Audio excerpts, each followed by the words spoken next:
안녕하세요. 시니어 공감톡 시공톡입니다. 지난번 시니어 건강 프로젝트 1탄에 이어 이번엔 2탄입니다. 많은 시니어 분들이 건강을 위해 한다고 믿었던 습관 때문에 오히려 몸을 망가뜨리고 있습니다.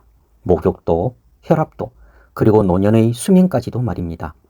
오늘 영상은 70대 이후 반드시 알아야 할 건강의 반전을 담았습니다. 끝까지 시청하시면 건강 유지에 많은 도움을 받을 수 있습니다. 감사합니다. 인생 80 이후 대부분의 시니어들이 짧은 수명을 사는 이유. 아이고 참, 매일 샤워한다고 의사 선생님께 단단히 혼났어. 아니 왜? 목욕 자주 하면 좋잖아. 청결하고. 그 의사 왜 그런데? 매일 목욕하면 빨리 죽는다네. 뭔 뚱단지 같은 말을? 때도 밀지 말라는데 마이크로 뭐라 했는데 그걸 죽인다네. 으이구, 참말로. 뭔 일인겨? 안녕하세요. 저는 30년간 서울에서 굿닥터병원 가정의학과에 봉직해온 최경영이라고 합니다. 오늘 저는 아주 충격적인 이야기를 해볼까 합니다. 여러분 혹시 이런 이야기 들어보셨나요? 목욕을 너무 자주 하면 빨리 죽는다. 너무 놀라셨죠? 몸을 깨끗이 하는 것이 왜 건강에 해롭지? 아마 지금 많은 분들이 고개를 갸웃하고 계실 겁니다. 하지만 이는 저 혼자만의 주장이 아닙니다. 유명한 피부과 전문의 함익병 원장을 비롯한 여러 전문가들이 똑같이 경고하는 이야기입니다. 오늘 시니어 공감톡에서는 그동안 우리가 몰랐던 목욕의 숨겨진 위험성과 건강하고 안전하게 목욕하는 지혜로운 방법을 과학적인 근거를 들면서 알아보겠습니다. 오늘 이 영상은 시니어분들의 건강을 지키는 가장 중요한 20분이 될 겁니다. 안녕하세요. 시간과 공간을 초월하는 시니어 공감톡, 시공톡입니다. 여러분의 구독과 좋아요, 그리고 댓글은 영상을 제작하는데 큰 힘이 됩니다. 꾹 눌러주실 거죠? 매일 목욕하다 빨리 죽는다라는 충격적인 말에 아직도 의아해 하시는 분들이 많을 겁니다. 하지만 이는 결코 과장이 아닙니다. 우리 시니어들에게 익숙한 목욕 습관들이 사실은 건강에 치명적인 함정일 수 있기 때문입니다. 그 첫 번째 함정은 바로 피부 건강입니다. 매일 비누로 박박 씻으면 시원하고 개운하게 느껴지죠. 하지만 피부과 전문의들은 이런 습관이 피부를 망치는 가장 빠른 길이라고 경고합니다. 우리 몸의 피부는 단순한 껍데기가 아닙니다. 외부의 세균이나 유해 물질로부터 우리 몸을 보호하는 최전방 방어선이자 수분 손실을 막아주는 천연 보습막입니다. 이 방어선은 피부 보호막이라고 부르죠. 그런데 매일 뜨거운 물과 알칼리성 비누로 깨끗이 씻어내면 어떻게 될까요? 우리 피부에 있는 이 소중한 보호막이 파괴됩니다. 피부 마이크로바이옴이라고 불리는 피부 건강을 지켜주는 유익한 미생물들까지 씻겨 내려가는 거죠. 보호막이 사라진 피부는 어떻게 될까요? 우선 피부는 급격히 건조해지고 가려움증을 호소하게 됩니다. 겨울철만 되면 등이나 팔다리가 가렵다고 하시는 분들, 혹시 매일 뜨거운 물로 목욕하진 않았나요? 바로 그 원인이 보호막 손상일 수 있습니다. 게다가 피부의 방어력이 약해지면서 작은 자극에도 쉽게 염증이 생기거나 아토피 같은 피부 질환이 있는 분들은 증상이 더 심해지기도 합니다. 그렇다면 매일 씻지 않으면 몸에서 냄새가 나고 찝찝하지 않을까요? 염려 마세요. 우리 몸이 정말 더러워지는 경우는 많지 않습니다. 피부과 전문의들은 우리 몸의 청결을 위해 꼭 전신 목욕이 필요한 것은 아니라고 말합니다. 특히 여름에는 2일에 한 번, 겨울에는 3일에 한 번 정도의 전신 목욕이면 충분하다는 것이 전문가들의 조언입니다.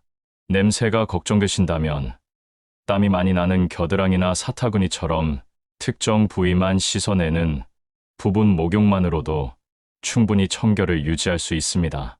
자, 이번에는 두 번째 함정입니다. 피부 보호막보다 훨씬 더 치명적인 위험, 바로 심장 건강에 대한 이야기입니다. 특히 고혈압이나 심혈관 질환을 앓고 계신 시니어님들은 이 부분을 귀 기울여 들어주셔야 합니다. 많은 분들이 뜨거운 물에 몸을 담그는 것을 좋아하시죠? 뜨끈한 물에 몸을 지져야 피로가 풀린다라고 생각하시기 때문입니다. 하지만 뜨거운 물은 우리 몸에 어떤 작용을 할까요? 물에 닿는 순간 우리 몸의 혈관은 급격하게 확장됩니다. 혈관이 늘어나니 혈압은 순간적으로 뚝 떨어지죠. 우리 몸은 이 떨어진 혈압을 원래대로 되돌리기 위해 긴급 비상체제에 돌입합니다. 심장이 평소보다 훨씬 더 빠르고 강하게 뛰게 되는 겁니다. 마치 마라톤을 뛰는 것처럼 말이죠.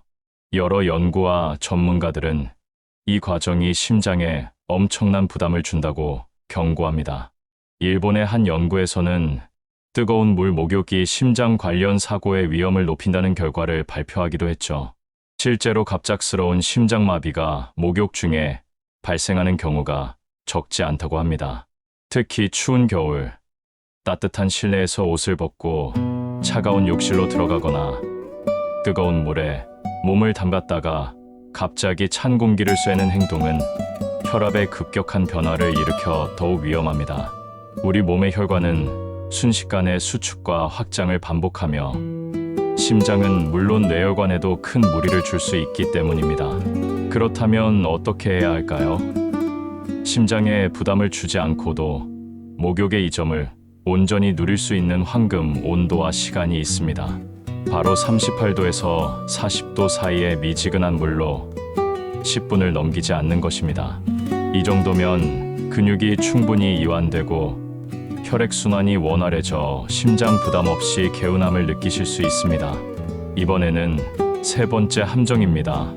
앞서 말씀드린 위험들은 잘못된 목욕 습관으로 발생하는 문제들이었지만 지금부터 말씀드릴 이 함정은 여러분의 생명을 위협할 수도 있습니다.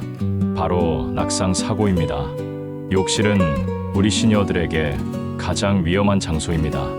왜냐하면 뜨거운 물에 몸을 담갔다가 나오면서 급격한 혈압 저하로 인해 어지럼증을 느끼기 쉽기 때문입니다. 이때 미끄러지기라도 하면 어떻게 될까요? 젖은 바닥에 미끄러운 타일에 넘어져서 머리라도 부딪히면 상상만으로도 아찔합니다. 실제로 질병관리청의 손상으로 인한 사망 보고서에 따르면 65세 이상 노년층의 사고, 사망 원인 중 낙상은 심각한 비중을 차지합니다. 특히 욕실에서 넘어지는 사고는 고관절, 골절 같은 치명적인 부상으로 이어지는 경우가 많습니다. 고관절, 골절은 단순한 골절이 아닙니다. 이로 인해 거동이 불편해지면 누워있는 시간이 길어지고 이는 곧 폐렴이나 욕창 같은 합병증으로 이어져 사망률을 높이는 주요 원인이 되기도 합니다. 여러분의 목욕이 위험이 아닌 즐거움이 되려면 반드시 욕실 환경을 재점검하셔야 합니다.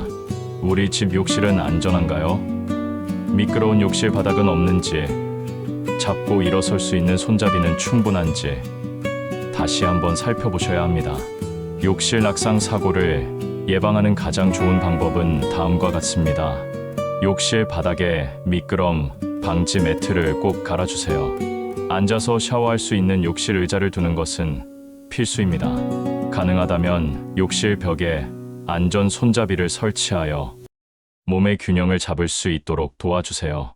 목욕의 즐거움이 비극이 되지 않도록 우리 모두 안전에 늘 유의해 주시기 바랍니다. 지금까지 말씀드린 내용을 듣고 혹시 앞으로 목욕을 아예 하지 말라는 건가? 라고 생각하셨나요? 그렇지 않습니다. 목욕은 분명 피로를 풀어주고 몸을 개운하게 하는 좋은 습관입니다.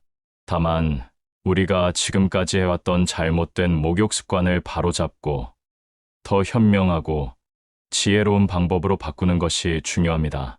매일 전신 목욕을 하지 않아도 충분히 청결을 유지하고 목욕의 이점까지 얻을 수 있는 방법들을 알려드리겠습니다.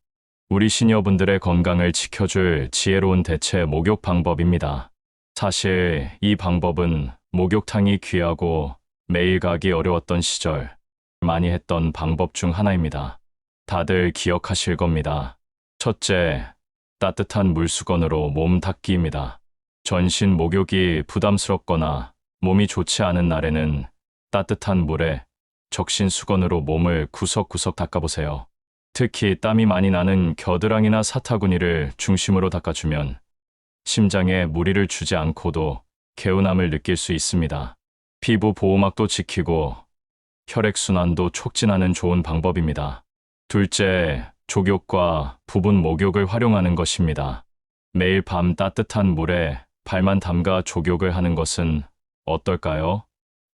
발은 제2의 심장이라고 불릴 만큼 혈관이 많이 모여 있는 곳입니다. 족욕을 하면 혈액순환이 원활해져 하루의 피로가 풀리고 숙면에도 큰 도움이 됩니다. 전신 목욕 대신 얼굴, 손, 발 등 필요한 부위만 씻어내는 부분 목욕도 아주 훌륭한 대안이 됩니다. 셋째, 욕실 환경을 안전하게 바꾸는 것입니다. 앞서 말씀드렸지만 다시 한번 강조해도 지나치지 않습니다. 욕실 바닥에 미끄럼 방지 매트를 깔고 앉아서 샤워할 수 있는 의자를 두는 것은 필수입니다. 목욕의 즐거움이 위험이 되지 않도록 안전에 늘 유의해 주시기 바랍니다. 올바른 지식으로 현명하게 목욕을 즐기시면 우리 모두 더 길고 건강한 삶을 누릴 수 있습니다.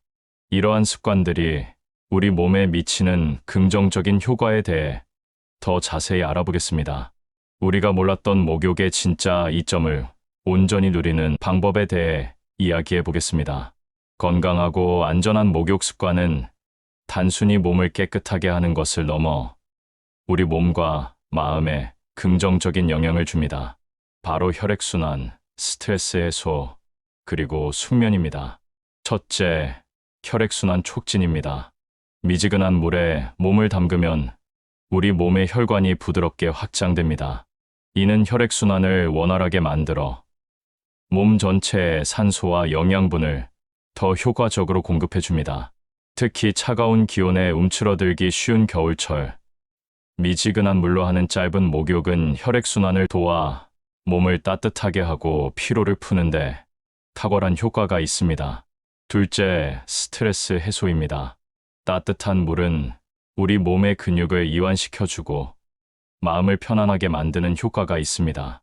하루 동안 쌓인 긴장과 스트레스는 어깨와 목 근육을 뻣뻣하게 만드는데 미지근한 물에 몸을 담그면 이러한 근육이 부드러워지면서 심리적인 안정감까지 얻을 수 있습니다. 마치 몸과 마음의 묵은 때를 함께 씻어내는 기분이랄까요? 셋째, 숙면에 도움을 줍니다. 잠들기 한두 시간 전 미지근한 물로 10분 정도 짧게 목욕하면 우리 몸의 체온이 자연스럽게 올라갔다가 내려갑니다. 이때 체온이 떨어지는 과정에서 우리 뇌는 이제 잘 시간이라고 인식하게 됩니다. 이는 수면을 유도하는 멜라토닌 호르몬 분비를 촉진하여 깊고 편안한 잠을 자는데 도움을 줍니다. 이처럼 올바른 목욕 습관은 우리 몸의 다양한 기능을 활성화하고 몸과 마음의 건강을 동시에 챙기는 훌륭한 방법입니다. 단순히 깨끗해지는 것을 넘어 건강한 삶을 위한 소중한 루틴으로 목욕을 재정립해 보시는 건 어떨까요? 자, 지금까지 들으셨던 내용 어떻게 생각하시나요? 많은 분들이 나도 그랬는데 하고 공감하고 계실 것 70대 같습니다. 시니어들이 하면 안 하지만 되는 이제 목욕 올바른 습관 지식을 3가지. 알게 목욕 자주 되셨으니 하면 죽을 수도 있다. 건강한 변화를 시작할 때입니다. 저희 시니어 공감톡에서는 시니어분들의 건강한 목욕 습관을 위해 몇 가지 Q&A 묻고 답하는 시간을 준비했습니다. 자주 묻는 질문들을 통해 궁금증을 시원하게 해결해 드릴게요. 저는 매일 족욕을 하는데 족욕도 자주 하면 안 되나요? 좋은 질문입니다. 앞서 말씀드렸지만 족욕은 전신 목욕과 달리 심장에 큰 부담을 주지 않습니다. 따뜻한 물에 발을 담그는 것만으로도 혈액순환을 촉진하고 피로를 푸는데 큰 도움이 됩니다. 그러니 매일 족욕을 하셔도 괜찮습니다. 다만 너무 뜨거운 물에 오래 담그지 마시고 10분에서 15분 정도가 적당합니다. 저는 목욕 후에 바디로션을 꼭 바르는데 이것도 피부에 해롭지 않나요? 아닙니다. 오히려 아주 좋은 습관입니다. 목욕 후에는 피부 보호막이 일시적으로 약해진 상태가 됩니다. 이때 보습제를 발라주면 수분 손실을 막아주고 피부를 보호하는 데 큰 도움이 됩니다. 목욕을 마친 후 물기가 완전히 마르기 전에 바디로션을 충분히 발라주세요. 특히 건조함이 심한 팔꿈치나 무릎, 종아리 등에 신경 써서 바르시면 더욱 좋습니다. 목욕탕에 가는 것도 해롭나요? 목욕탕 자체가 해롭지는 않습니다. 하지만 목욕탕의 뜨거운 탕 속에 장시간 몸을 담그는 것은 피하시는 게 좋습니다. 뜨거운 물은 심장에 부담을 줄 수 있기 때문이죠. 목욕탕에서는 탕 속에 들어가기 전 먼저 미지근한 물로 몸을 씻어 체온을 조절하고 너무 오래 앉아있지 않도록 주의해주세요. 온탕과 냉탕을 오가는 것도 혈압에 급격한 변화를 줄 수 있으므로 혈압 관리가 필요한 분들은 삼가시는 것이 좋습니다. 궁금증이 좀 해결되셨나요? 다음은 건강한 목욕 습관을 꾸준히 실천할 수 있는 현실적인 팁들을 더 자세히 알려드리겠습니다. 건강한 목욕 습관의 중요성은 알겠는데 막상 실천하려니 잘 안 된다고요. 걱정 마세요. 우리가 매일매일 쉽게 실천할 수 있는 현실적인 팁들을 알려드릴게요. 이 작은 변화가 여러분의 건강을 지키는 큰 힘이 될 겁니다. 첫째, 목욕 루틴을 바꿔보세요. 지금까지는 때를 밀고 뜨거운 물에 몸을 담그는 것을 목욕의 완성이라 생각하셨을 겁니다. 이제부터는 그 루틴을 바꿔보세요. 덥고 땀이 많이 나는 날에는 전신 목욕 대신 미온수 샤워로 가볍게 땀을 씻어내고, 건조한 날에는 땀을 흘린 부위만 물수건으로 닦아주는 겁니다. 이렇게 루틴을 바꾸는 것만으로도 피부 보호막을 지키고 심장의 부담을 줄일 수 있습니다. 둘째, 준비 시간을 가지세요. 목욕은 갑자기 시작하는 것이 아닙니다. 목욕 5분 전 욕실에 미리 따뜻한 물을 틀어 습기를 채우고 공기를 데워주세요. 특히 겨울철에는 차가운 욕실 공기가 혈압을 급격히 올릴 수 있으므로 욕실을 미리 데워주는 습관이 매우 중요합니다. 또한 목욕 전 따뜻한 물을 한 컵 마시는 것도 좋습니다. 수분 보충을 통해 탈수를 막고 목욕으로 인한 혈압 저하를 예방하는 데 도움이 됩니다. 셋째, 목욕 후 3분을 기억하세요.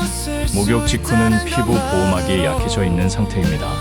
이때 수분이 빠르게 증발하면서 피부가 더욱 건조해지기 쉽죠. 목욕 후 물기를 가볍게 닦아낸 뒤 3분 이내에 보습제를 충분히 발라주세요. 이 3분 보습 습관이 피부 건조증과 가려움증을 예방하는 핵심 비결입니다. 자, 이번에는 우리 시니어들의 목욕 습관에 대한 재미있는 통계를 하나 소개해드리겠습니다. 2023년 한 온라인 설문조사에 따르면 60대 이상의 응답자 중 70% 이상이 매일 또는 1에 한 번 이상 목욕한다고 답했습니다. 이는 20에서 30대 응답자들 비해 훨씬 높은 수치였는데요. 그 이유로는 개운함, 청결함, 건강 증진을 꼽았습니다. 이 통계가 무엇을 의미할까요? 우리 시니어분들이 건강과 청결을 위해 목욕을 자주 하셨지만 어쩌면 그 습관이 오히려 건강에 함정이 될 수 있었다는 사실을 보여줍니다. 올바른 지식이 부족했기 때문이죠. 하지만 이제는 다릅니다. 오늘 저희 시니어 공감 톡을 통해 정확한 지식을 알게 되셨으니 이제부터는 현명하게 목욕을 즐기실 수 있습니다. 그럼 이제 오늘 방송의 핵심 내용을 다시 한번 정리해 보겠습니다. 1. 목욕 횟수를 줄여주세요. 매일 목욕은 피부 보호막을 손상시킵니다. 여름에는 2일에 한 번, 겨울에는 3일에 한 번이 적당합니다. 2. 물의 온도와 시간을 지켜주세요. 뜨거운 물은 심장에 무리를 줍니다. 38에서 40도의 미지근한 물로 10분 이내에 끝내는 것이 좋습니다. 3. 안전한 욕실 환경을 만드세요. 욕실 낙상 사고는 생명을 위협할 수 있습니다. 미끄럼 방지 매트와 안전 손잡이, 의자를 꼭 설치하세요. 4. 지혜로운 대체 목욕법을 활용하세요. 전신 목욕 대신 따뜻한 물수건으로 닦기, 조격, 부분 목욕만으로도 충분히 개운함을 느낄 수 있습니다. 오늘 방송이 여러분의 목욕 습관을 다시 한번 되돌아보는 계기가 되셨으면 좋겠습니다. 오늘 저희는 목욕이라는 익숙한 일상 속에 숨겨진 위험들을 알아보고 건강과 안전을 지키는 지혜로운 목욕 습관에 대해 깊이 있는 이야기를 나누어 보았습니다. 목욕은 단순히 몸을 씻는 행위를 넘어 우리 몸과 마음을 치유하는 소중한 시간입니다. 중요한 것은 얼마나 자주 씻느냐가 아니라 어떻게 씻느냐에 있습니다. 오늘 알려드린 내용들을 바탕으로 목욕을 나 자신을 위한 건강한 투자로 재정립해 보시는 건 어떨까요? 올바른 지식으로 현명하게 목욕을 즐기신다면 우리 모두 더 길고 건강한 삶을 누릴 수 있을 겁니다. 시니어들의 건강한 목욕 습관을 응원하며 저희 시니어 공감 톡은 다음에도 유익한 주제로 여러분을 찾아오겠습니다. 지금까지 시간과 공간을 초월하는 시니어 공감 톡 시공톡입니다. 감사합니다.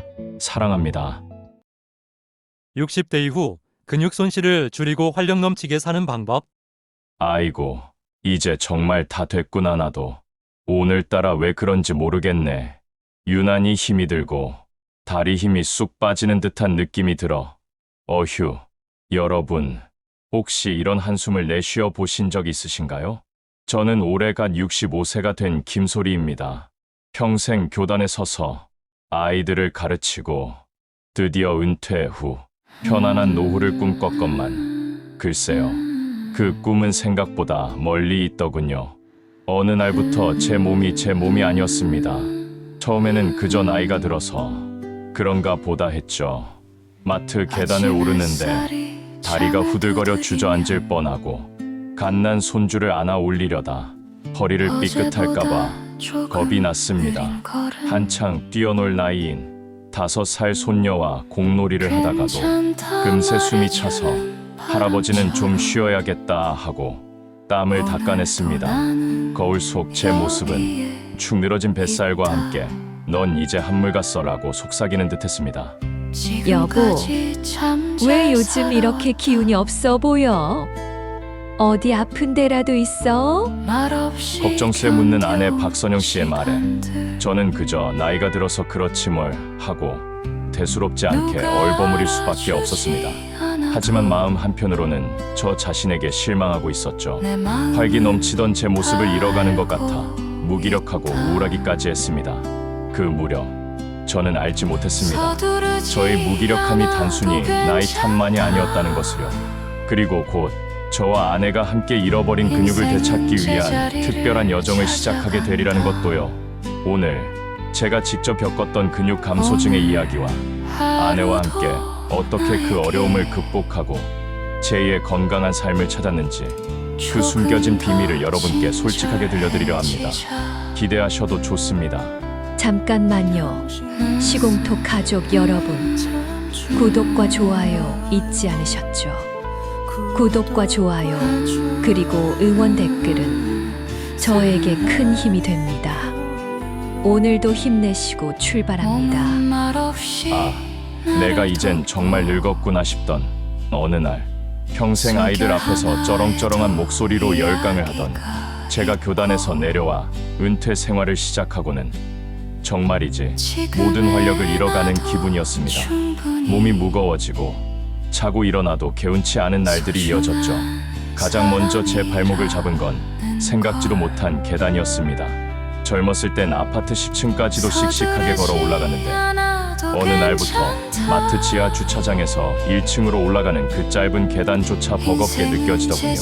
에이, 엘리베이터 타자 혼잣말을 하며 애써 괜찮은 척했지만 사실은 숨이 턱까지 차오르고 허벅지는 천근만근 무거웠습니다. 한 번은 너무 힘들어 계단 중간에서 난간을 붙잡고 한참을 서 있기도 했습니다. 뒤따라오던 젊은 부부가 저를 쳐다보는 시선에 얼굴이 화끈거려 서둘러 발걸음을 옮겼던 기억이 생생합니다. 장을 보는 것도 고통이었습니다. 예전에는 양손 가득 장바구니를 들고도 거뜬히 집까지 왔는데 이제는 마트 카트를 끌면서도 중간중간 쉬어야 했습니다. 좋아하는 과일을 고르려고 몸을 조금만 숙여도 허리가 찌릿하고 무거운 생수 한 통을 카트에 올리는 것조차 힘에 부쳤습니다. 집에 돌아오면 녹초가 되어 소파에 쓰러지곤 했습니다. 김장도 하루면 끝냈는데 이제는 힘이 빠져서 도중에 앉아요. 예전에 제가 라디오에서 들었던 어느 아주머니의 하소연이 꼭 제 이야기 같았습니다. 무엇보다 저를 가장 슬프게 했던 건 5살 손녀였습니다. 꼬물꼬물 예쁜 손녀와 함께 뛰어놀아주고 싶은데 몇 걸음만 뛰어도 숨이 차서 주저앉게 되는 제 자신이 너무나 한심했습니다. 할아버지, 힘이 없어? 왜 안 뛰어? 할아버지, 얼른 같이 놀아요. 천진난만한 손녀의 질문에 저는 그저 할아버지는 조금 쉬어야 해라고 얼버무릴 수밖에 없었습니다. 제 팔다리가 마치 나무 토막처럼 뻣뻣하게 느껴졌고 제 몸이 제 말을 듣지 않는다는 사실의 무기력함과 좌절감이 밀려왔습니다. 아, 내가 이젠 정말 늙었구나. 이제는 그냥 이렇게 사는 수밖에 없겠지. 저는 그렇게 생각하며 체념하기 시작했습니다. 그런 저를 가장 가까이에서 지켜보던 사람이 바로 제 아내 박선영 씨였습니다. 역시 이럴 때는 가장 위안이 되는 게 배우자인 거죠. 어느 날 저녁, 제가 힘없이 소파에 기대 앉아 있을 때 아내가 제 손을 잡으며 말했습니다. 여보, 요즘 당신 왜 그래요? 그냥 나이 들어서 그런 게 아닐 수도 있어. 혹시 근육이 너무 줄어드는 건 아닐까? 우리 한번 병원에 가볼까요? 아내의 그 한마디가 저에게는 작은 망치처럼 다가왔습니다. 나이타드로만 돌리며 포기하려던 저에게 어쩌면 다른 원인이 있을지도 모른다는 새로운 가능성을 열어준 것이죠. 그 순간부터 저와 아내의 근육을 되찾기 위한 여정이 시작되었습니다. 저는 속으로 그래서 내가 그렇게 힘이 없었구나 하고 생각했습니다. 하지만 이내 의문이 들었습니다. 그럼 모든 노인분들이 다 저처럼 힘이 없어야 하는 것 아닌가? 왜 어떤 분들은 80세가 넘어도 정정하실까? 제 생각을 읽기라도 한 듯 의사 선생님은 추가 설명을 해주셨습니다. 많은 분들이 김소리 어르신처럼 나이 탓이라고만 생각하시는데요. 사실 근감소증은 단순히 나이만 들어서 생기는 것이 아닙니다. 노화와 더불어 현대인의 생활 습관이 복합적으로 작용하여 가속화되는 현상입니다. 의사 선생님은 제 차트에 몇 가지 단어를 적으면서 설명을 이어가셨습니다. 첫째, 만성적인 염증 상태입니다. 우리 몸에 염증이 지속되면 근육 단백질의 분해가 촉진되고 합성은 억제됩니다. 잘못된 식습관, 수면 부족, 과도한 스트레스 등이 염증을 유발할 수 있습니다. 둘째, 호르몬 불균형입니다. 근육 합성에 중요한 역할을 하는 성장 호르몬, 남성 호르몬인 테스토스테론, 그리고 인슐린, 감수성 등이 나이가 들면서 변화하고 이는 근육 감소에 큰 영향을 미칩니다. 여성분들도 폐경 이후 호르몬 변화로 근육 감소가 가속화될 수 있습니다. 셋째, 신경계의 변화입니다. 근육을 움직이는 신경 신호 전달 능력이 약화되면서 근육 사용 효율이 떨어지고 이는 자연스럽게 활동량 감소로 이어져 악순환을 만듭니다. 나이 탓으로만 돌리기에는 너무나 많은 숨겨진 원인들이 있습니다. 이런 이유로 김소리 어르신처럼 혈압, 혈당 검진 결과는 특별한 문제가 없다고 나오는데도 일상생활에서 체력 저하와 무기력감을 느끼는 경우가 많습니다. 근육량이 부족하면 기초대사량이 낮아져 살이 찌기 쉬워지고 작은 충격에도 쉽게 넘어지며 골절로 이어지는 낙상 위험이 커집니다. 또한 당뇨나 고혈압 같은 만성질환 관리에도 불리해질 수 있습니다. 의사 선생님의 설명을 들으니 머릿속이 맑아지는 기분이었습니다. 제가 겪던 모든 불편함이 단순한 늙음이 아니라 근감소증이라는 명확한 이유가 있었다는 사실에 놀라웠습니다. 정확한 근육량을 확인하시려면 인바디 앤바디 검사를 해보시는 게 좋습니다. 현재 근육량과 체지방량, 그리고 신체 발달 점수 등을 객관적으로 확인할 수 있거든요. 저와 아내는 망설임 없이 인바디 검사를 받았습니다. 그리고 결과는 의사 선생님의 말씀과 정확히 일치했습니다. 제 근육량은 제 나이와 신장에 비해 현저히 낮게 나왔고 체지방률은 높게 나왔더군요. 충격적이면서도 한편으로는 이제야 문제의 원인을 정확히 알게 되었다는 안도감이 들었습니다. 그때부터였습니다. 단순히 나이 탓이라고 체념하던 제가 내 몸이 보내는 적신호를 정확히 인지하고 이것을 극복하기 위해 노력해야겠다고 다짐한 것이 말이죠. 3점 아내의 영양사 변신 식탁의 혁명. 병원에서 돌아온 날 밤, 아내 박선영 씨는 잠을 이루지 못했습니다. 제 무기력함이 단순히 나이 탓이 아니라 근감소증 때문이라는 의사 선생님의 말씀이 계속 귓가를 맴돌았다고 합니다. 밤늦게까지 스마트폰으로 근감소증 관련 자료를 찾아보고 도서관에서 영양학 책들을 빌려와 꼼꼼히 읽는 아내의 모습에 저는 미안함과 고마움을 동시에 느꼈습니다. 아내는 제 전담 영양사가 된 듯했습니다. 의사 선생님께서 근육량을 늘리려면 무엇보다 단백질 섭취가 중요합니다라고 하셨던 말씀을 가장 크게 받아들였더군요. 하지만 단순히 단백질을 많이 먹는다고 해결되는 것이 아니라는 것도 곧 알게 되었습니다. 여보, 의사 선생님이 그러셨잖아. 나이가 들면 위산 분비도 줄고 장 흡수율도 떨어진다고. 그러니까 단백질은 단순히 양만 중요한 게 아니래. 질과 섭취 시기 및 분배가 훨씬 중요하대. 아내는 눈을 반짝이며 제게 설명했습니다. 그녀의 설명을 들으며 저는 이전에 막연하게 알던 단백질 섭취에 대한 오해를 풀 수 있었습니다. 첫째, 필수 아미노산이 풍부한 양질의 단백질을 먹는 것이 중요하다고 했습니다. 모든 단백질이 똑같은 것은 아니라더군요. 우리 몸이 스스로 만들 수 없는 필수 아미노산, 특히 근육 합성에 가장 중요한 류신이라는 아미노산이 풍부한 단백질을 골라 먹어야 한다고요.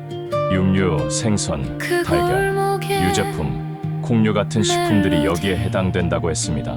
아내는 이제 마트에 가면 고기나 생선을 살 때도 그램당 단백질 함량까지 꼼꼼히 따져보기 시작했습니다. 둘째, 섭취 시기와 분배의 중요성이었습니다.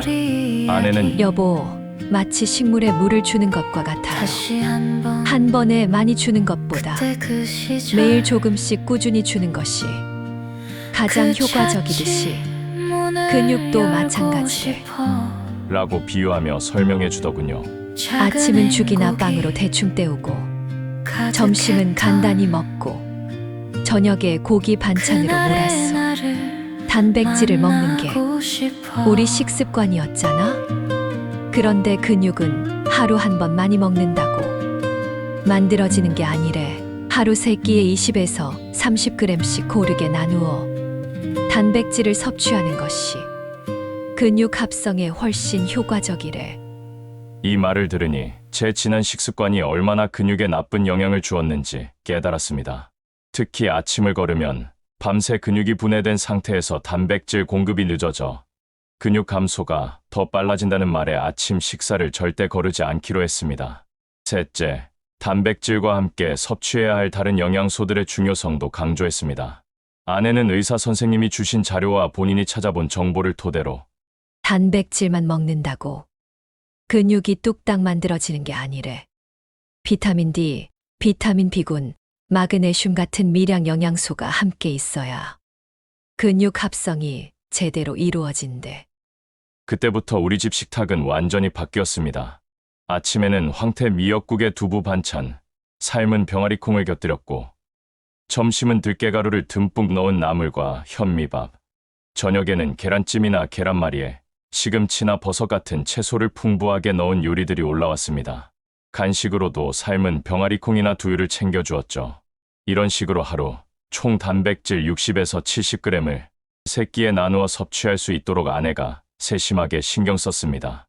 처음에는 익숙지 않아 낯설기도 했지만 아내의 정성과 설명을 들으며 저는 차츰 새로운 식단에 적응해 나갔습니다. 우리 집 식탁은 단순히 배를 채우는 곳이 아니라 근육을 키우고 건강을 되찾는 중요한 베이스 캠프가 된 것입니다. 아내의 영양사변신 덕분에 저는 근육 회복의 첫 번째 단추를 훌륭하게 꿰 수 있었습니다. 서로를 격려하며 힘든 순간을 이겨냈습니다. 운동이 끝난 후에는 서로 어깨를 주물러주며 수고했어, 여보, 하고 따뜻한 말을 건넸습니다. 점차 변화가 나타나기 시작했습니다.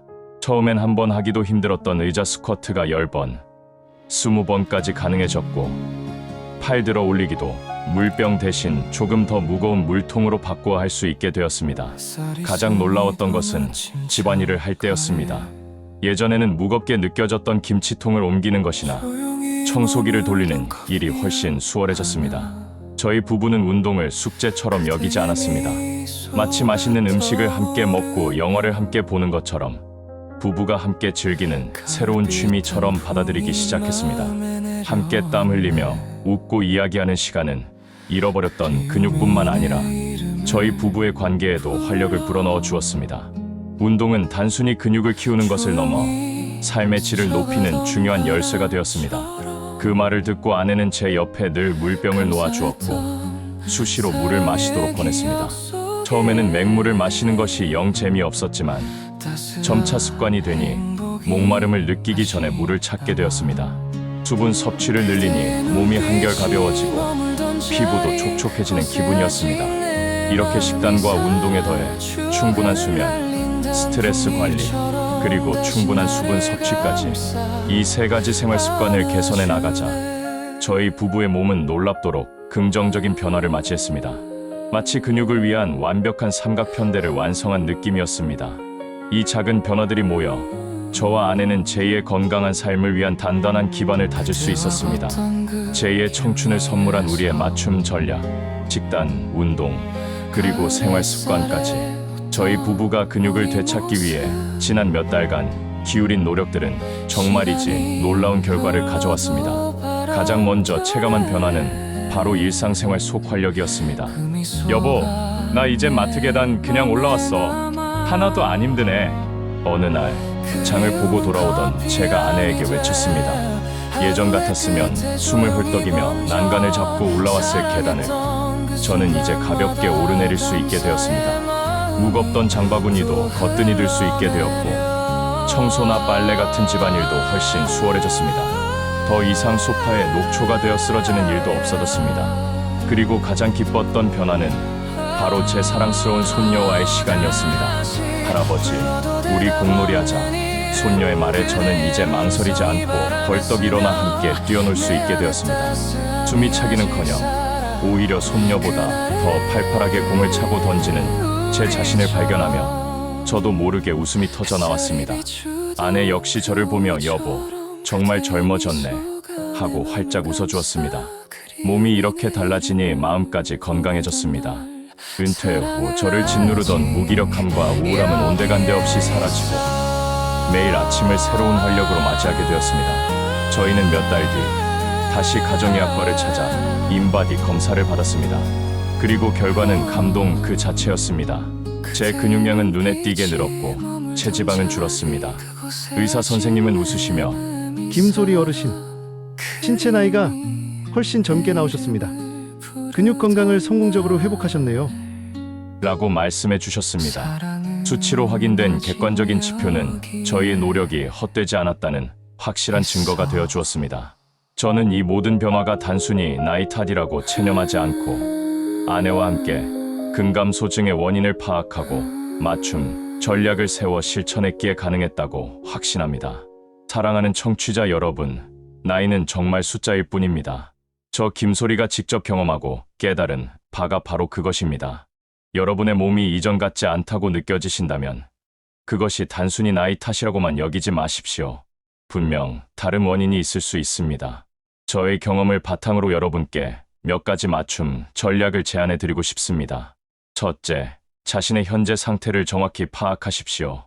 병원에 가셔서 가정의학과 전문의와 상담하시고 인바디 검사 등을 통해 자신의 근육량과 신체 상태를 객관적으로 확인해 보시는 것이 가장 중요합니다. 전문가의 진단과 조언은 여러분의 근육 회복 여정에서 가장 확실한 나침반이 될 것입니다. 둘째, 점진적으로 그리고 꾸준히 목표를 설정하십시오.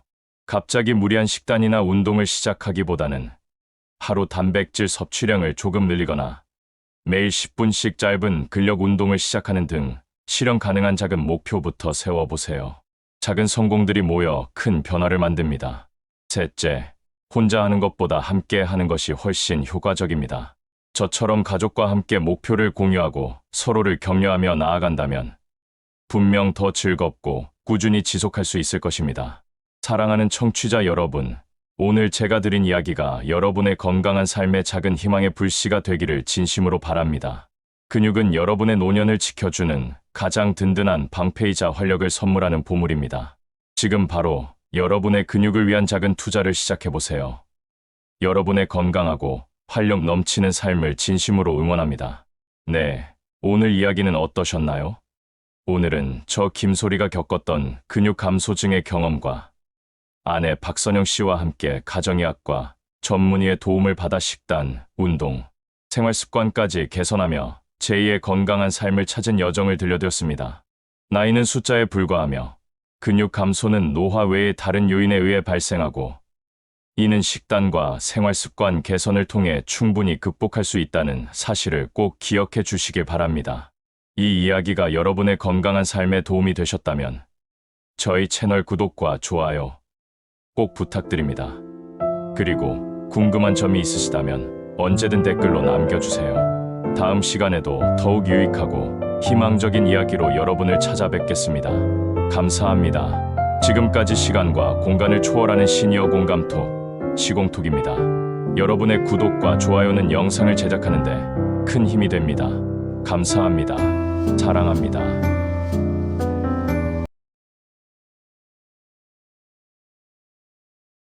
여러분 안녕하세요. 저는 서울 노원구에 사는 김삼수입니다. 나이 75세, 평생 성실히 살았다고 자부합니다. 그런데 인생에서 가장 큰 충격은 은행 잔고도 아니고 자식 문제도 아니었어요. 바로 병원에서 들은 그 한마디였습니다. 그날 혈압을 재고 있던 의사가 저를 빤히 보더니 이렇게 말했습니다. 어르신, 170에 100이면 괜찮습니다. 예?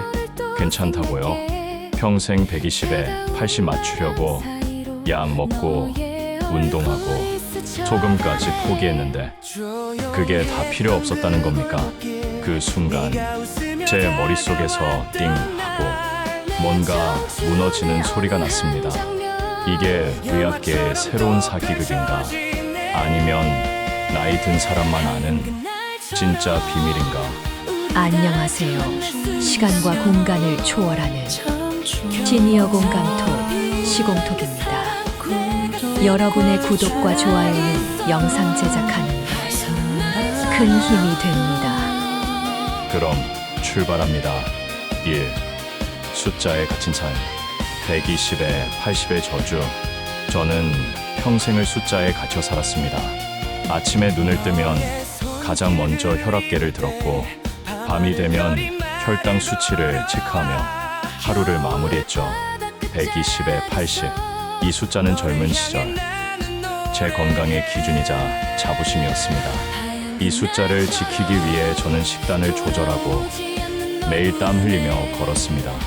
아침에 잰 혈압이 조금만 높아도 불안감에 휩싸였고 내 몸이 드디어 늙어가는구나라는 절망감에 밤잠을 설쳤습니다.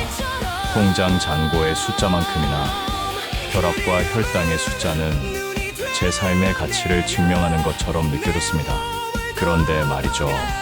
이 숫자에 대한 저의 맹신이 사실은 제 삶을 갉아먹고 있었다는 것을 저는 한참 뒤에야 깨달았습니다. 이것은 그 깨달음에 대한 이야기입니다.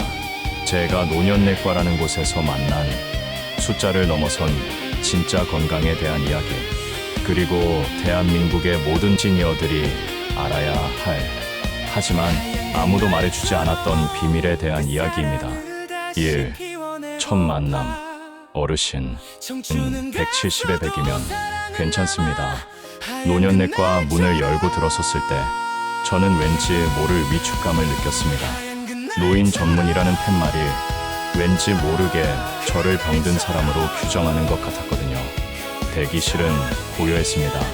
휠체어에 앉아 계신 분, 지팡이를 짚은 채 창밖을 응시하는 분들의 모습은 마치 먼 미래의 제 모습을 보는 것 같아 마음이 착잡했습니다. 벽에는 건강한 노년 생활을 위한 7가지 수칙 같은 포스터가 붙어 있었는데 그 내용이 마치 제 삶을 조롱하는 것처럼 느껴졌습니다. 제 이름이 호명되었을 때 저는 왠지 모르게 죄인처럼 일어섰습니다. 70년 넘게 살아오며 저는 늘 건강에 대해 자신만만했으니까요. 하지만 이제는 그 자신감의 벽에 금이 가기 시작했습니다. 진료실 문을 열고 들어서자 40대 중반쯤 되어 보이는 의사가 앉아 있었습니다.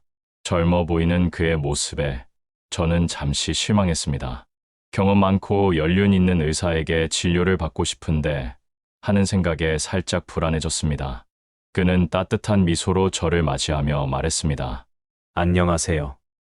김삼수 어르신 혈압부터 재보셨죠? 저는 말없이 고개를 끄덕였습니다. 그는 제 진료 기록을 확인하며 잠시 화면을 응시했습니다. 그리고는 제 혈압계를 쓱 보더니 무심코 말했습니다. 170에 100이면 괜찮습니다. 순간 제 귀를 의심했습니다. 괜찮다니요? 120에 80이 정상이라는 상식은 제게 60년 넘게 뿌리박힌 진리였습니다. 제가 태어난 순간부터 혈압은 낮을수록 좋다는 믿음은 절대불변의 법칙이었죠. 그런데 170이라는 숫자를 보고도 괜찮다니요? 머릿속이 하얗게 변했습니다. 에? 의사 선생님, 제가 잘못 들은 건 아니죠? 170인데요? 제 목소리가 조금은 격앙되어 있었을 겁니다. 평생을 지켜왔던 신념이 한순간에 무너져 내리는 듯한 기분이었습니다. 그는 제 반응을 예상이라도 한 듯 부드럽게 웃으며 말했습니다. 네, 괜찮습니다. 김삼수 어르신처럼 70대가 넘으신 분들의 혈압 기준은 젊은 사람들과 다릅니다. 오히려 혈압을 억지로 120까지 낮추는 게 더 위험할 수 있습니다. 충격이었습니다. 평생 혈압을 낮추려 했었는데 그 노력이 저를 위험에 빠뜨릴 수도 있었다니 머릿속에는 온갖 의문이 떠올랐습니다. 그럼 지난 60년 동안 내가 배운 지식은 다 틀렸단 말인가? 다른 의사들은 왜 아무도 이런 말을 해주지 않았지? 그의 말은 단순히 의학적 조언을 넘어 제가 살아온 시간 자체를 뒤흔드는 질문처럼 느껴졌습니다. 그는 제 얼굴의 복잡한 표정을 읽었는지 진료실의 노인 모형을 가리키며 설명을 시작했습니다. 젊을 때는 혈관이 고무줄처럼 탄력이 좋습니다. 그래서 혈압이 높아지면 혈관이 늘어나면서 충격을 흡수하죠. 하지만 나이가 들면 혈관벽이 딱딱해지고 탄력이 줄어듭니다. 마치 오래된 수도관처럼 말이죠. 이럴 때 혈압을 너무 낮추면 뇌로 가는 혈액의 압력이 줄어들어 혈류가 부족해집니다. 어지럼증이나 낙상으로 이어질 수 있고 심하면 뇌졸중 위험까지 커집니다. 170 정도의 압력은 어르신의 뇌에 충분한 혈액을 보내기 위한 몸의 자연스러운 노력이라고 볼 수 있습니다. 저는 그의 설명을 들으며 그동안 제가 혈압이라는 숫자에 얼마나 맹목적으로 집착했는지 깨달았습니다. 저는 혈압이라는 수치에만 매달렸지 정작 그 수치가 제 몸에서 어떤 의미를 가지는지에 대해서는 전혀 생각하지 못했던 겁니다. 의사는 단호하지만 따뜻한 목소리로 마지막 말을 건넸습니다. 어르신의 몸은 이미 스스로에게 가장 좋은 압력을 찾아냈습니다. 우리가 해야 할 일은 그 숫자를 억지로 낮추는 게 아니라 몸이 보내는 신호를 잘 이해하는 겁니다. 그의 말은 제게 단순히 괜찮다는 안도감을 주는 것을 넘어 잃어버렸던 제 몸에 대한 믿음을 되찾아주는 계기가 되었습니다. 그날 저는 진료실을 나서며 지난 60년 동안 제 머릿속을 지배했던 숫자의 신화가 무너져 내리는 소리를 들었습니다. 그리고 그 빈자리에 내 몸을 존중하는 마음이라는 새로운 믿음이 조심스럽게 피어나기 시작했습니다. 이 혈압의 새로운 진실, 숫자가 아닌 삶의 맥박. 의사의 진료실 나서는 제 발걸음은 가벼우면서도 혼란스러웠습니다.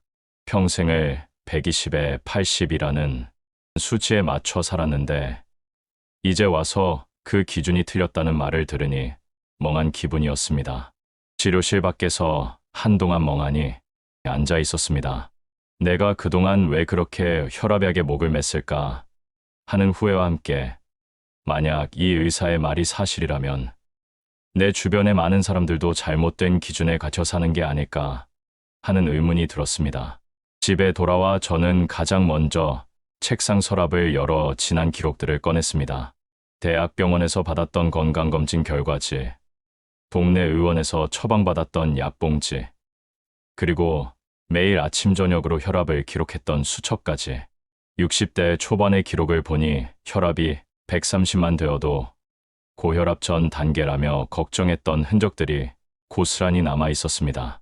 그때 저는 혹시나 혈압이 더 올라갈까봐 저녁마다 싱거운 채소 위주의 식단을 고집하고 한겨울에도 땀을 뻘뻘 흘리며 걷기 운동을 했습니다. 하지만 의사의 말을 듣고 다시 보니 그것은 건강을 위한 노력이 아니라 스스로를 옥죄는 집착에 가까웠습니다. 그 시절에 저는 건강을 관리하고 있다고 생각했지만 실제로는 숫자에 묶여 불안과 싸우고 있었던 겁니다. 다음 진료 때 의사를 다시 만났을 때 저는 지난번 진료 때 못한 질문들을 쏟아냈습니다. 선생님, 정말 혈압 170이 괜찮은 겁니까? 저는 아직도 믿기지 않습니다. 의사는 제게 꼼꼼히 설명해 주었습니다. 혈압이란 심장이 온몸으로 혈액을 보내는 압력을 말합니다. 혈압이 너무 낮으면 혈액이 우리 몸의 가장 높은 곳, 즉 뇌까지 제대로 전달되지 못합니다. 특히 70대 이상이 되면 혈관의 탄력이 떨어지면서 딱딱해집니다. 이때 필요한 압력이 바로 고혈압이라고 불리는 수치입니다. 마치 오래된 수도관에 물을 제대로 공급하기 위해 수압을 높여야 하는 것처럼 말이죠. 그의 설명을 들으니 비로소 이해가 되기 시작했습니다. 그럼 제가 혈압을 억지로 낮추려고 했던 게 잘못된 거였나요? 네, 맞습니다. 혈압약을 먹어 혈압을 젊은이들 수준으로 낮추면 뇌로 가는 혈액의 양이 줄어들 수 있습니다. 그 결과 어지럼증, 두통, 심하면 뇌경색이나 낙상으로 이어질 수 있습니다. 낙상은 노년의 삶의 질을 급격히 떨어뜨리는 가장 무서운 사고 중 하나입니다. 낙상, 그 단어를 듣는 순간 제 머릿속을 스쳐 지나가는 장면이 있었습니다. 몇 년 전 아내의 친구분이 혈압약을 과하게 복용하다 어지러움을 느껴 넘어지셨고 고관절이 부러져 병원 신세를 치다 끝내 거동이 불편해지셨다는 이야기였습니다. 그때는 운이 없었다고 생각했는데 이제 와서 보니 단순히 운의 문제가 아니었던 겁니다. 의사는 혈압의 새로운 기준을 명확히 제시했습니다. 65세 이상, 특히 70대 이상이 되면 혈압은 140에서 160 사이를 목표로 관리하는 것이 좋습니다. 물론 의사의 진료와 함께 말이죠. 수치에 얽매이기보다는 몸이 보내는 신호에 귀를 기울여야 합니다. 어지럽거나 몸이 무겁다고 느껴지면 혈압이 너무 낮아진 건 아닌지 의심해 봐야 합니다. 저는 그날 처음으로 제 혈압계가 단순한 수치 측정기가 아니라 제 몸의 목소리를 듣는 도구라는 것을 깨달았습니다. 이제 저는 더 이상 120에 80이라는 숫자에 집착하지 않습니다. 대신 햇살 좋은 날 산책을 하며 몸이 보내는 평화로운 맥박 소리에 귀를 기울입니다. 혈압계가 160을 가리켜도 불안하지 않습니다. 저는 이제 압력이 아닌 제 삶의 맥박을 느끼고 있기 때문입니다. 이것은 제게 단순한 의학적 지식의 변화가 아니었습니다. 그것은 60년 넘게 스스로를 옥죄고 있었던 숫자의 감옥에서 벗어나 제 몸과 마음을 온전히 존중하는 법을 배우는 과정이었습니다. 3. 혈당의 반전, 저혈당 쇼크의 공포, 혈압에 대한 새로운 깨달음은 제 삶에 큰 파장을 일으켰습니다. 하지만 진짜 충격은 혈당 검사에서 찾아왔습니다. 저는 혈압만큼이나 혈당 수치에도 민감했습니다. 공복 혈당 100 이상은 당뇨 전 단계라는 말을 철칙으로 여기며 살았죠. 매일 아침 혈당 수치를 재고 100이 넘으면 그날은 왠지 모르게 죄책감에 시달렸습니다. 혈당을 낮추기 위해 식사량을 줄이고 과일을 먹을 때도 칼로리를 계산했습니다. 한때는 90이라는 이상적인 수치를 맞추려 했었고 그 때문에 약을 더 많이 처방받아 먹기도 했습니다. 하지만 그 약은 제게 평온을 주지 않았습니다. 오히려 불안의 씨앗이 되었죠. 약을 먹은 후 새벽에 식은땀을 흘리며 깨어난 적이 한두 번이 아닙니다. 온몸에 힘이 쭉 빠지고 손발이 떨리는 느낌. 가까스로 몸을 일으켜 부엌으로 가서 설탕물을 마셨습니다. 그때마다 이러다 큰일 나겠다는 공포에 휩싸였습니다. 그게 바로 저혈당 쇼크의 전조 증상이라는 것을 당시에는 알지 못했습니다. 노년내과 의사는 제 혈당 수치를 보더니 고개를 갸웃거렸습니다. 어르신 공복 혈당이 145인데 이 정도면 아주 좋습니다. 그런데 이전에 약을 너무 많이 드셨네요. 새벽에 어지럽고 힘이 빠진 적이 있으시죠? 제 눈이 휘둥그레졌습니다. 제가 겪었던 일을 꿰뚫어보는 그의 말에 저는 속으로 감탄했습니다. 그는 제게 말했습니다. 젊은 분들은 공복 혈당 100을 기준으로 삼는 게 맞지만 어르신들에게는 120에서 130 정도가 정상 범위입니다. 저희 병원에서는 150 아래면 괜찮다고 봅니다. 오히려 혈당을 너무 낮춰 저혈당이 오는 것이 훨씬 위험합니다. 저혈당으로 인한 낙상은 치명적일 수 있으니까요. 혈압과 마찬가지로 혈당에도 나이별 기준이 있다는 것을 처음 알았습니다. 젊은 혈당 기준에 맞추려다 오히려 더 큰 위험을 자초하고 있었던 겁니다. 그의 말은 제게 큰 안도감을 주었습니다. 더 이상 100이라는 숫자에 매달릴 필요가 없다는 사실이 저를 해방시켜 주었습니다. 그 후로 저는 약의 양을 줄였고 새벽에 식은땀을 흘리며 깨는 일도 사라졌습니다. 밤마다 편안하게 잠들 수 있게 되었습니다. 이제 저는 혈당 수치를 잴 때 120이 나와도 안심합니다. 제 몸이 스스로를 지키기 위해 적당한 에너지원을 확보하고 있다는 신호로 받아들입니다. 숫자에 대한 집착을 버리니 비로소 제 몸의 목소리가 들리기 시작했습니다. 검사에 대한 다른 철학, 스트레스가 아닌 평화, 혈압과 혈당에 대한 깨달음은 저의 건강에 대한 인식을 송두리째 바꿔놓았습니다. 그런데 노년내과에서 들은 또 다른 이야기는 제게 깊은 울림을 주었습니다. 그것은 바로 건강검진에 대한 이야기였습니다. 평생 저는 매년 건강검진을 꼭 해야 한다는 말을 신념처럼 여기며 살았습니다. 1년에 한 번씩 병원에서 온몸을 훑어보는 검사를 받아야만 안심할 수 있었죠. 검사 결과가 나오기 전까지는 혹시나 나쁜 결과가 나올까봐 늘 노심초사했습니다. 이상 소견이라는 단어 하나에 밤잠을 설쳤고 작은 수치 변화에도 온갖 상상을 하며 불안에 떨었습니다. 건강검진은 제게 건강을 확인하는 과정이 아니라 오히려 새로운 불안을 찾는 과정이었던 셈입니다. 노년내과 의사는 제게 이렇게 말했습니다. 어르신, 70대가 넘으셨으면 매년 굳이 건강검진을 하실 필요는 없습니다. 특히 고통스러운 내시경이나 불필요한 CT, 촬영 같은 검사들은 필요한 경우에만 최소한으로 하시는 게 좋습니다. 저는 순간 깜짝 놀랐습니다. 다른 병원에서는 나이가 들수록 더 자주 검사해야 한다고 말하는데 이 의사는 정반대의 이야기를 하고 있었기 때문입니다. 그녀는 이어 설명했습니다. 몸에 이상이 없는지 확인하려다 오히려 스트레스를 받고 검사 결과의 사소한 변화에 일일비하면 정신 건강에 해롭습니다. 노년기에는 작은 이상 소견이 흔하게 나타납니다. 하지만 대부분은 치료가 필요 없는 경우가 많죠. 불필요한 검사는 오히려 과도한 의료 행위로 이어질 수 있습니다. 그녀의 말은 저의 굳건했던 믿음을 다시 한번 깨뜨렸습니다. 저는 그동안 검사 결과의 숫자가 저의 건강을 증명한다고 생각했습니다.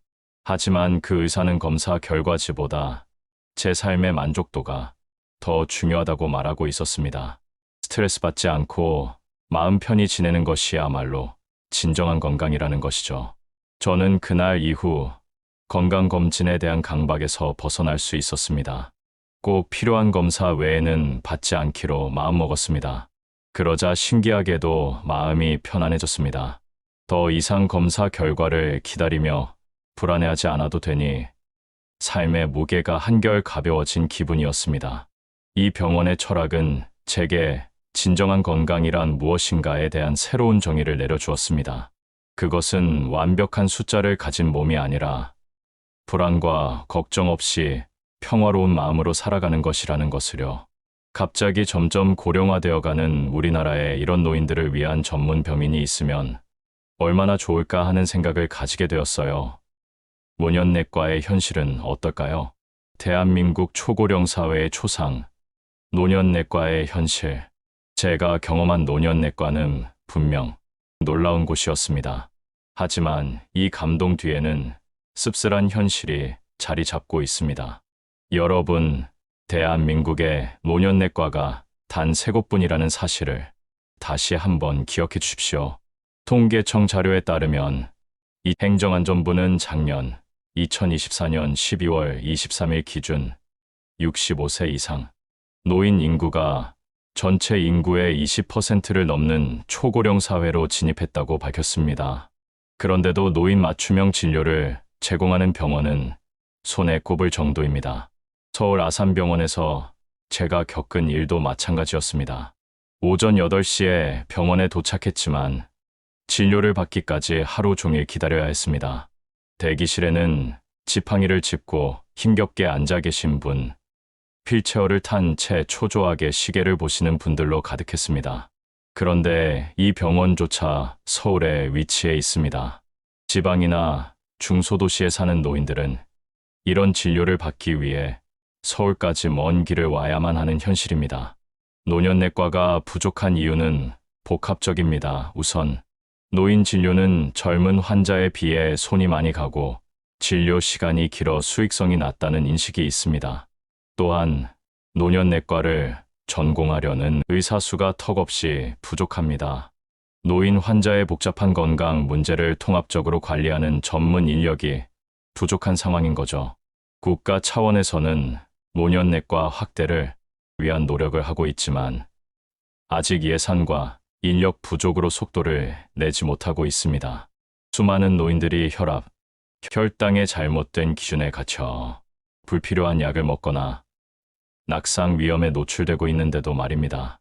제가 이 이야기를 여러분께 들려드리는 이유는 단순히 제 경험을 나누는 것을 넘어 이 현실을 함께 고민했으면 하는 바람 때문입니다. 우리는 모두 나이가 들 것이고 우리 부모님 세대는 이미 이 문제에 직면해 있습니다. 노년내과의 확대는 더 이상 미룰 수 없는 사회적 과제입니다.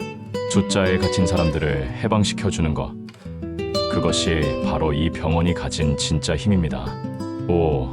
약을 줄인 날의 변화, 잃어버린 나를 찾다. 노년내과에서의 진료는 제게 치료가 아니라 해방이었습니다. 특히 약에 대한 생각이 완전히 바뀌었죠. 평생을 약이 곧 건강이라는 믿음으로 살았습니다. 아침 저녁으로 식후 30분에 맞춰 꼬박꼬박 약을 챙겨 먹는 것이 저의 일과였습니다. 약봉지를 쌓아두고 보는 것만으로도 왠지 모를 안도감이 들었죠. 약이 많다는 것은 그만큼 제가 건강을 잘 관리하고 있다는 증거처럼 느껴졌으니까요. 하지만 노년내과 의사는 달랐습니다. 그는 제게 이렇게 말했습니다. 김삼수 어르신, 이제 이 약은 드시지 않아도 됩니다. 그녀가 제약회사에서 만든 알록달록한 약봉지들을 가리키며 말하는 순간 저는 깜짝 놀라 숨을 멈췄습니다. 약을 빼도 된다니요? 큰일 나는 거 아닙니까? 제 입에서 나온 말은 거의 본능적인 외침에 가까웠습니다. 의사는 저를 안심시키며 차근차근 설명해 주었습니다. 어르신께는 꼭 필요한 약이 아닌 과도한 약이었습니다. 약을 줄여도 몸에 무리가 가지 않습니다. 오히려 약의 부작용으로 인해 어지러움이나 소화불량 같은 불편함이 사라지면 훨씬 몸이 편안해지실 겁니다. 그녀의 말을 믿고 약을 줄이기 시작했습니다.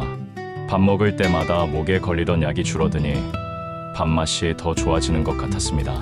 무엇보다 놀라웠던 것은 신체적인 변화였습니다. 매일 아침 몸이 천근만근 무거웠는데 약을 줄인 뒤로는 아침에 눈을 뜨면 몸이 한결 가벼워진 것을 느꼈습니다. 가장 기뻤던 것은 가족들의 반응이었습니다. 아버지, 요즘 얼굴이 정말 좋아지셨어요. 전보다 훨씬 혈색이 좋으세요? 오랫동안 잔병치레와 불안감에 찌들어 있던 제 얼굴의 생기가 돌아온 것을 가족들이 먼저 알아본 것입니다. 그들의 말에 저는 비로소 깨달았습니다. 약이 많다고 좋은 것이 아니라 꼭 필요한 약만 먹는 것이 중요하다는 것을요. 어쩌면 저는 약이라는 이름의 독을 스스로에게 주입하고 있었던 건지도 모른다는 생각에 가슴이 아팠습니다. 퇴원, 그리고 삶을 돌아보는 병원. 노년내과에서 보낸 시간은 제게 단순히 병을 치료하는 시간이 아니었습니다. 그것은 나라는 사람의 삶을 되돌아보고 앞으로 어떻게 살아가야 할지 배우는 시간이었습니다. 퇴원 전 병원에서는 저를 위해 특별한 교육을 해주었습니다. 간호사는 제게 집 안에서 넘어지지 않으려면 어떻게 해야 하는지, 낙상을 방지하기 위해 어떤 물건들을 치워야 하는지 꼼꼼하게 알려주었습니다. 혼자 사는 노인들을 위해 낙상 방지용 안전바 설치부터 미끄럼 방지 매트 사용법까지 세심하게 챙겨주었죠. 이런 정보들은 다른 병원에서는 한 번도 들어보지 못했던 것들이었습니다. 제 몸의 병만 고치는 것이 아니라 제가 살아갈 환경까지 고려하는 그들의 마음에 감동했습니다. 퇴원 전 마지막으로 의사가 제게 물었습니다. 어르신, 무엇이 제일 소중하신가요? 저는 잠시 망설이다가 빙그레 웃으며 답했습니다. 맛있게 밥 먹고 햇빛 아래서 산책하는 거요. 좋아하는 음악 들으면서요. 의사는 고개를 끄덕이며 따뜻한 미소로 말했습니다. 그게 바로 가장 중요한 치료입니다. 그의 말에 눈물이 핑 돌았습니다. 그동안 저는 건강을 지키기 위해 맛있는 음식도 포기하고 쨍한 햇살 아래서 걷는 즐거움도 포기했습니다. 숫자라는 감옥에 갇혀 살면서 진짜 소중한 삶의 기쁨을 잃고 있었던 겁니다. 병원을 나서는 제 발걸음은 60년 만에 처음으로 자유로웠습니다. 아, 혼자서도 충분히 잘 살아갈 수 있겠구나. 이제는 불안하지 않았습니다. 더 이상 숫자에 갇혀 사는 제가 아니었으니까요. 오늘 제가 나눈 이야기는 단순히 노년내과에 대한 이야기가 아닙니다. 그것은 숫자보다 사람이 먼저라는 이야기입니다. 70이 넘으면 아픈 것은 당연합니다. 중요한 것은 그 당연한 아픔을 인정하고 그 안에서 어떻게 하면 더 행복하게 잘 살아갈 수 있을지 고민하는 것입니다. 저의 오랜 친구 김삼수 씨는 이제 매일 아침 혈압계를 재지 않습니다. 대신 창문을 열어 햇살을 맞고 맛있는 아침밥을 먹습니다. 혈압이 조금 높아도 혈당이 100을 넘어도 더 이상 불안해하지 않습니다. 진짜 건강은 숫자에 있지 않고 매일매일의 소중한 일상 속에 있다는 것을 깨달았기 때문입니다. 이 글을 읽는 여러분도 혹시 숫자에 갇혀 사는 것은 아닌지 한번 생각해 보셨으면 좋겠습니다. 진정한 건강은 완벽한 수치가 아니라 편안한 마음과 행복한 일상에 있다는 것을 기억하시길 바랍니다. 오늘 제 이야기가 여러분의 마음에 따뜻한 위로가 되었으면 좋겠습니다. 다음에도 건강하고 따뜻한 이야기로 다시 찾아뵙겠습니다. 감사합니다. 지금까지 시간과 공간을 초월하는 시니어 공감톡 시공톡입니다. 구독과 좋아요는 여러분의 사랑입니다. 감사합니다. 사랑합니다.